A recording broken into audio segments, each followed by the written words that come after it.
Hey everyone, Ryan Young, KAATARO Jiu-Jitsu. Hope you're doing well. What I wanted to talk about today had to do with Jiu-Jitsu for kids. And as valuable as Jiu-Jitsu is for adults, it's even more valuable for kids. One of the reasons why parents will enroll their kids in martial arts is because they want their kids to be more confident or, more disciplined, which for that, you have to take care of that at home. I can't tell you that coming to Jiu-Jitsu classes will make your kid more disciplined or be a better kid at home. That's just something you got to do at home. But as far as him defending himself and learning restraint, yes, we can teach that. Now, you have to kind of distinguish between a kids program that is self-defense driven or a kids program that is competition driven, because they're different. For instance, a lot of kids who are trained in the self-defense version of Jiu-Jitsu, they won't necessarily maybe be proficient at certain types of submissions, but their base should be good, their position control should be good, their ability to get out of things should be good, versus a kid who is taught mostly by a competition program where they operate with the assumption that sport rules apply.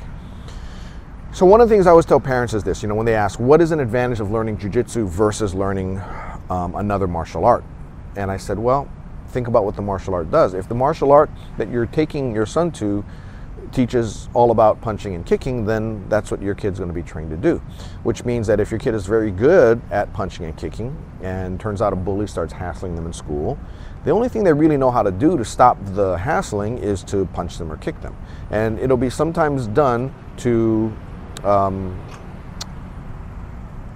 bad effect, meaning you might do some combination punch kick or whatever and knock the other kid out, which is not a good thing, especially if as the kid gets hit in the head, maybe kicked in the head or whatever, he's falling down and he crashes on the ground and smashes his head on the concrete, which could end up being a tragic situation, not only an unfortunate situation, which then would involve police and all this kind of stuff. And all you wanted to do was have your kid train and be able to protect himself in a battle, a school battle, which doesn't really count a lot of times, right? Especially if they're elementary school kids. Or even less, let's say your child doesn't kick somebody in the head, but instead, gives them a shin kick to the knee, or or stomps his knee or foot or whatever, and breaks something, right? Not tragic. It's unfortunate, but there might be medical bills involved there. So I don't want my kid to be a walking lawsuit. So how does Jiu-Jitsu help in that way? Well, another kid shoving, pushing, bullying, whatever, first thing they do is they know how to base.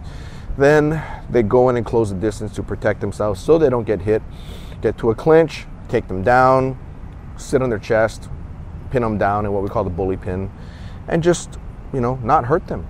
Just pin them and hold them down and wait until somebody comes to break up the fight and, dust the kids off and say, are you okay? Yeah, are you okay? Good, okay. What happened here? You can talk it out, but no kid is hurt. And that's when parents get called and say, hey, you know what? Your kid was involved in a fight. Oh my gosh, what happened? Well, here's what happened. Your son got taken down by another kid and the kid just held him down, so he didn't get hit or anything. Is he okay? Yeah, he's perfectly fine. I think his ego might be bruised a little bit, but otherwise he's fine. Both kids are fine. Oh, good, thank God, right? That's the type of ending you can have with a child that learns Jiu-Jitsu, right? Because they don't have to hit. Now, once you have them pinned on the ground, you can always hit them, right? You can throw an elbow in their face. You can do whatever you want at that point because you have control of the position. So now that's where restraint comes in. Right, teaching the child to, just hold them down, wait until somebody comes, which is what we teach them, when they're the younger kids. Older kids, they'll learn how to apply stuff to stop the fight. Not only with a pin, but if there are strikes involved, they can do that. But that's something that we teach the older kids when they understand what they're doing and they're less liable to enter into a fit of rage. Which sometimes you get kids that just go angry and are in a rage and just don't stop until an unfortunate incident happens. So that's where I think the major benefit of Jiu-Jitsu comes. It teaches them how to stop a situation without doing any harm to anybody, just like the way adults can do it too, right? And that's what we call the drunk uncle Jiu-Jitsu, right? Kids can employ that as well, and we teach them to do that. because what we don't want is we don't want to have walking liabilities, you know, as far as children goes, right? You want them to have fun in life. You don't want them to create a situation that could make things a lot worse.